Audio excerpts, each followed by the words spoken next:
Je me tourne vers vous, Magali Barthès. Ce soft power, finalement, de la monarchie britannique, il est tellement important. On le voit, il est dans l'imaginaire collectif de la planète tout entière. On le voit au cinéma. On le voit dans tout ce décorum, même à travers je regardais récemment une saga des Beatles, et bien toutes les 3 minutes dans le documentaire, on voyait soit la reine, soit ce décorum monarchique qui fait la signature de la Grande-Bretagne. Et qu'on le veuille ou non, Donald Trump, le président des États-Unis, est sous le charme. Il l'a dit, il aime le roi, et il voulait sa cérémonie officielle, son protocole pour lui, là. Non, mais il est fasciné par la monarchie britannique parce que sa mère était d'origine écossaise, était née en Écosse. Lui-même, d'ailleurs, vient régulièrement puisqu'il a un golf en Écosse.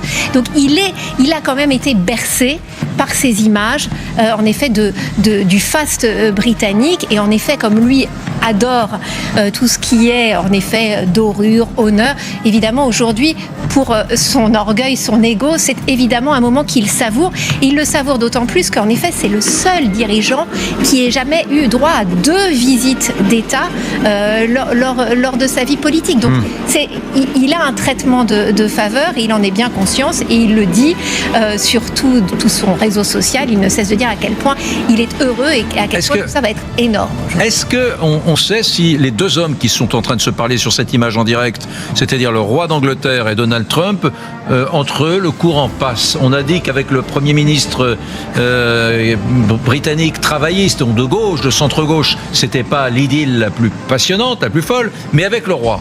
Je crois que c'est assez compliqué en réalité parce que les positions qu'a prises Donald Trump là en arrivant au pouvoir en janvier vont quand même à l'encontre de ce que veut Charles III.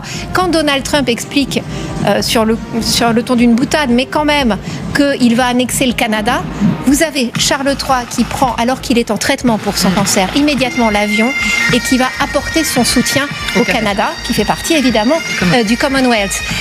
Lorsqu'il y a cette scène absolument surréaliste dans le bureau ovale de l'accueil de Zelensky lors des premières semaines et que en effet il se fait humilier dans le bureau ovale, derrière il y a une réunion à Londres de câlinothérapie pour Zelensky pour montrer que les Européens sont quand même autour de lui. Et bien Zelensky, il est reçu par Charles III à ce moment-là. Donc même si encore une fois évidemment le souverain britannique ne peut pas partager ses idées politiques, il a fait de la politique. Avec ces gestes-là, il fait évidemment de la politique. Et sur l'écologie, c'est ce que j'allais dire, Isabelle Saporta, nous avons un roi Charles III, écolo depuis bien avant son arrivée sur le trône du Royaume-Uni. Bien sûr, c'est le combat de sa vie, l'écologie en effet. Et c'est vrai que par rapport à un Donald Trump dont le slogan est il faut forer sans cesse, évidemment que les deux sont sur des positions politiques qui sont aux antipodes. Mais tout ça aujourd'hui doit être mis de côté parce que Charles III est l'instrument de ce soft power britannique et va le mettre en scène, évidemment en évitant le moindre incident. On est toujours sur la relation. Quant à Donald Trump, lui, il a fait savoir que Charles III était un type formidable, avec ses mots à lui. Vraiment, il a expliqué au monde entier qu'il allait voir son copain à Windsor. Et qu'il allait le respecter. Et qu'il allait le respecter, ouais. Voilà, ça y est, vous les voyez rentrer à l'intérieur du château de Windsor. Jusqu'ici, il y avait eu cet accueil à l'extérieur, le tour de calèche dans le domaine.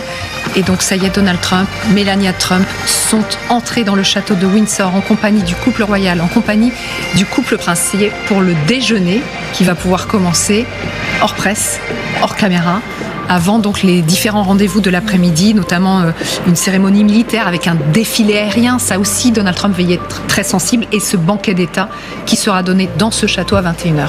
Et j'ajoute également ils vont aller sur la tombe d'Élisabeth II. Ça, c'est aussi un moment important et c'est une façon de rendre hommage, évidemment, à la reine défunte. Claire Cambier, nos équipes sont sur place. Je me tourne vers vous.